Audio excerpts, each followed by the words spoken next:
আসসালামু আলাইকুম রহমতুল্লাহি ওবারাকাত। আপনাদের জন্য একটি ব্রেকিং নিউজ নিয়ে আসলাম। বাংলাদেশের প্রতিরক্ষা খাতে আসতে যাচ্ছে বড় ধরনের পরিবর্তন।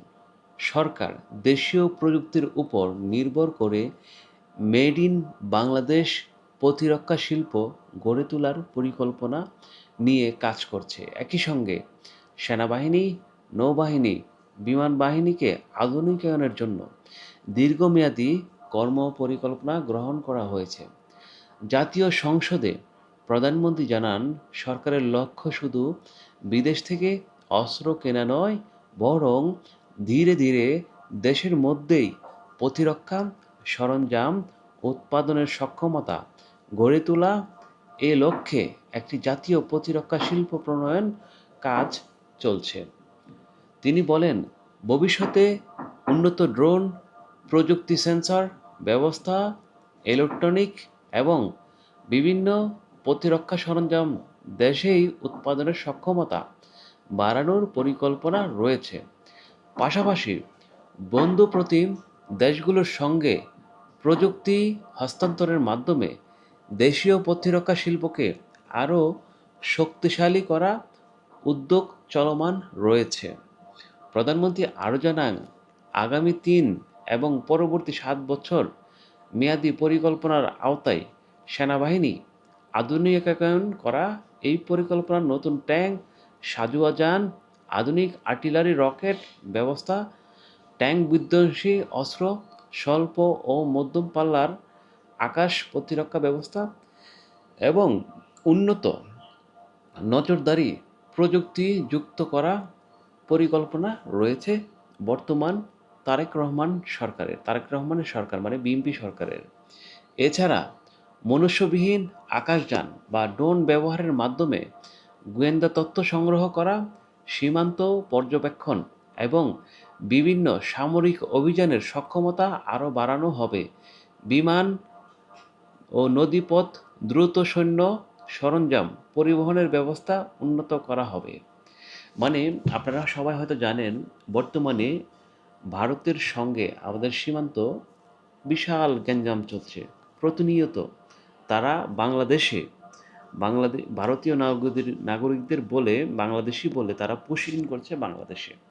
কিন্তু বাংলাদেশের জনগণ এবং বর্ডার গার্ড, বিজিপি তারা কোনোভাবেই ভারতীয় নাগরিকদের প্রবেশ করতে দিচ্ছে না। কিন্তু একটা কথা মনে রাখতে হবে, বাংলাদেশ বলছে আমরা অফিসিয়াল চ্যানেলের মাধ্যমে আমরা আমাদের নাগরিককে গ্রহণ করব, কিন্তু কোনো অবৈধ চ্যানেলে আমরা কোনো নাগরিককে গ্রহণ করব না।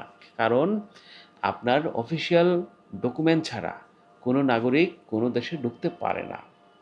আর একটি দেশের রাষ্ট্রীয় বাহিনী যদি এইভাবে পুশ করে, তখন আমাদের বর্ডার গার্ড অবশ্যই সেটা প্রতিরোধ করবে। আমরা জনগণ হিসাবে তাদের সঙ্গে কাঁধে কাঁধ মিলিয়ে কাজ করে যাব এবং এই প্রতিরোধ সবসময় চলমান থাকবে ইন্ডিয়ার বিএসএফের বিরুদ্ধে। সরকারের তথ্য অনুযায়ী এই পরিকল্পনা বাস্তবায়নে আগামী ১০ বছর প্রায় ৮৬,০০০ কোটি টাকার প্রয়োজন হতে পারে। পরিকল্পনা সফল হলে সেনাবাহিনী আরও প্রযুক্তি নির্ভর, আত্মনির্ভর এবং আধুনিক বাহিনীতে পরিণত হবে বলে আশা করছেন তারেক রহমানের সরকার। নৌবাহিনীর জন্য আধুনিক ফ্রিগেট, করভেট এবং অফশোর প্রোটোকল ভেসেল এবং নতুন সাবমেরিন সংযোজনের পরিকল্পনার কথা জানানো হয়েছে সরকারের পক্ষ থেকে। অন্যদিকে বিমান বাহিনীর সক্ষমতা বৃদ্ধির অংশে হিসাবে বৃহত্তর বগুড়া অঞ্চলে একটি ড্রোন উৎপাদন কারখানা স্থাপনের উদ্যোগ নেওয়া হয়েছে। একই সঙ্গে উন্নত আকাশ প্রতিরক্ষা ব্যবস্থা, অত্যাধুনিক নজরদারি প্রযুক্তিযুক্ত করার পরিকল্পনা রয়েছে। তবে এসব পরিকল্পনার অনেক বিষয় এখন নীতিগত পর্যায়ে রয়েছে। প্রকল্পগুলো বাস্তবায়নে অর্থায়ন, সময়সীমা এবং কোন প্রযুক্তি বা কোন দেশের সহযোগিতায় এগুলো বাস্তবায়িত হবে, এসব বিষয়ে ভবিষ্যতে আরও বিস্তারিত তথ্য প্রকাশ করবে বর্তমান সরকার।